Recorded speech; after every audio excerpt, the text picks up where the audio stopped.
Hi, my name is TJ. My strong background in health retreats and successful interior design, high-end projects, brings me to the place of being able to share with you on a different level of Tantra and Kahuna and personal development. So the health retreats I entered into after a very successful career in interior design and project coordination, working with the most elite clients. My work was commissioned, no general walk-in traffic.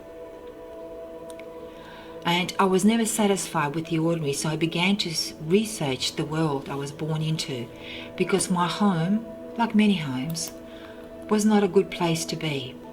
It was cruel and empty of connection. This took me on a journey of connecting with people who were actually living the life they loved. I wanted to know how they achieved that. I became a researcher of people's lives. I would not believe blindly. I checked the sources. As I looked around at the average person's lives and the choices they made from the list of options the system set up for us, I knew that we were all being sold lies right from birth. Now I became even more vigilant in my research because, like a lot of people, I got married, had difficulties in the relationship because we had no background of good relationships. There were children involved, and I sought help. I sought help in counselling, and I sought help in psychologists and psychiatry, to see what was the best step for me to take so that my children and my relationship with my then husband would be healthful and there would be the least pain, because things could not continue as they were. So let's go back to my beginnings. At the age of 2, I remember asking, why am I here? This is what children ask, if you really listen to them. And what is going on around me? I looked around at the adults and how people acted and what they did and what they said. And what they did and what they said seemed to be in conflict. What they were doing did not reflect what they were saying.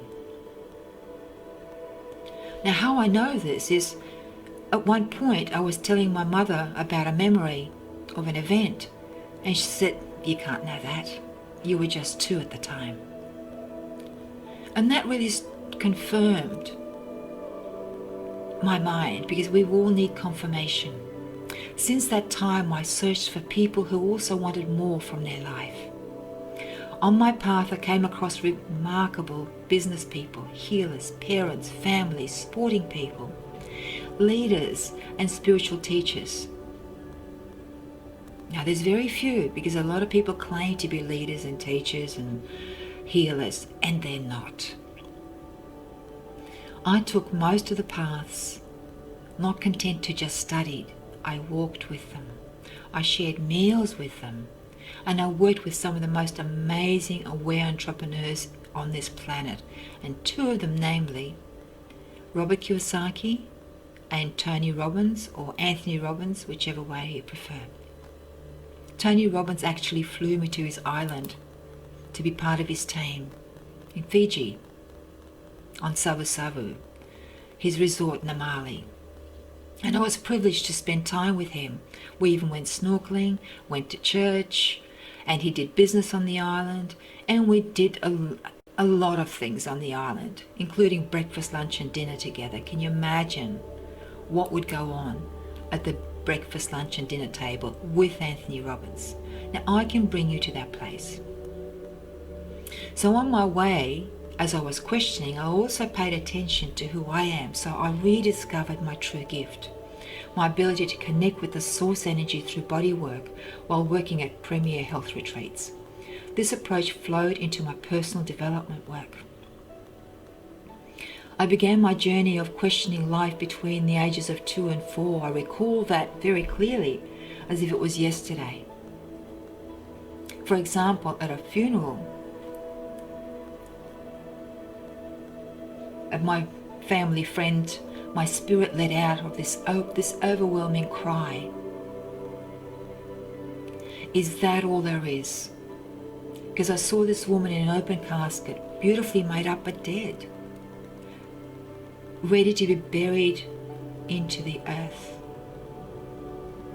I didn't ask questions from my parents because I knew I wouldn't have an answer, so I was actually away from them, playing around and looking at what was going on.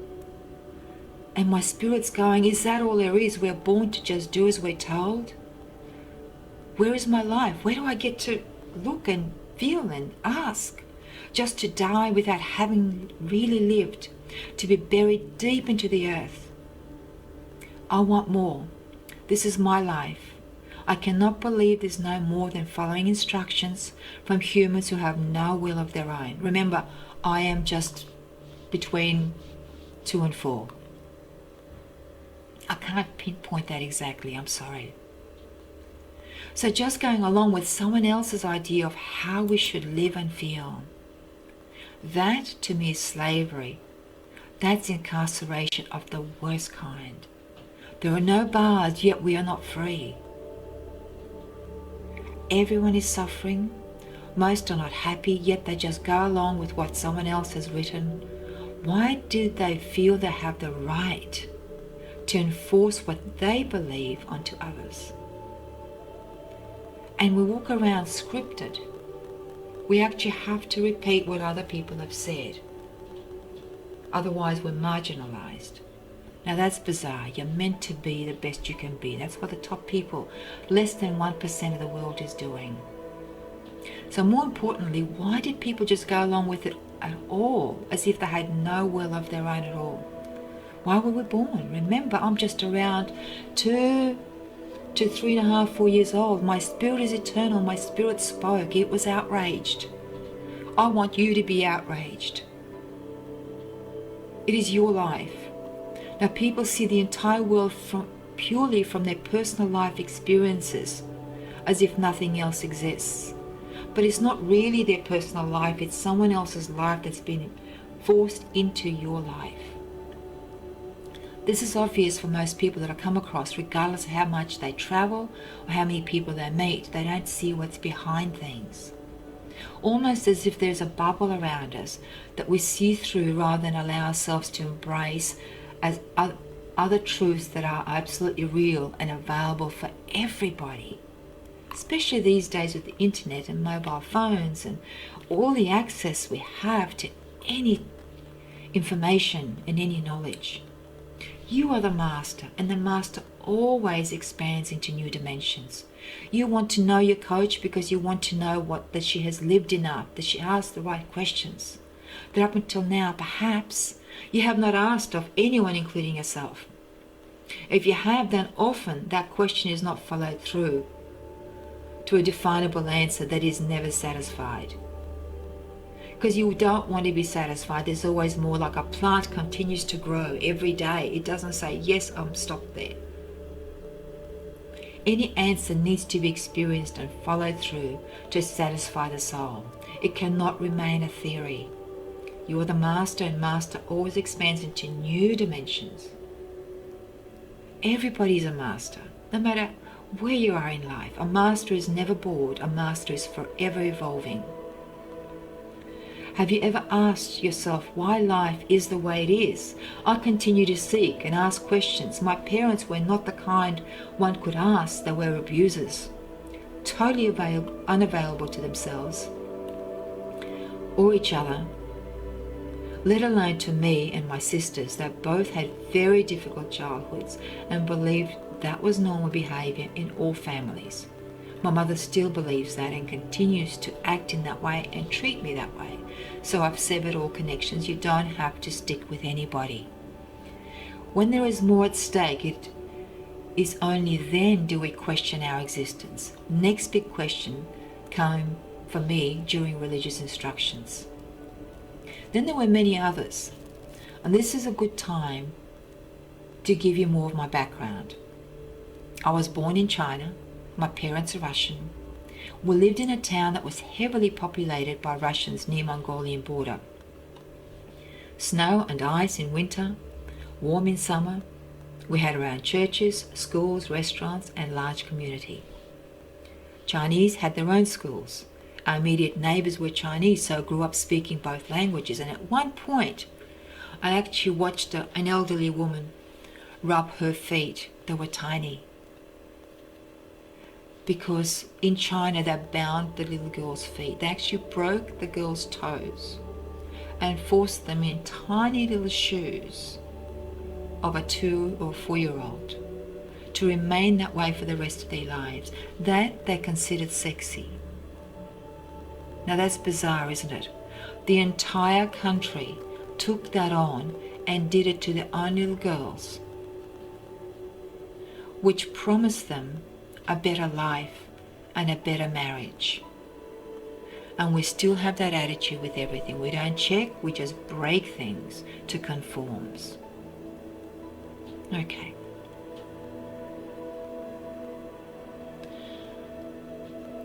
Now, we were sponsored out to Australia at one point. I recall getting the news. This man walked through blizzard and snow knee deep, I beg your pardon, to deliver the letter because we had moved. He had read the letter and was so excited that he wanted to see us right away and not wait till the blizzard was over. And we were excited. Otherwise we were going to Brazil because we were asked to leave China.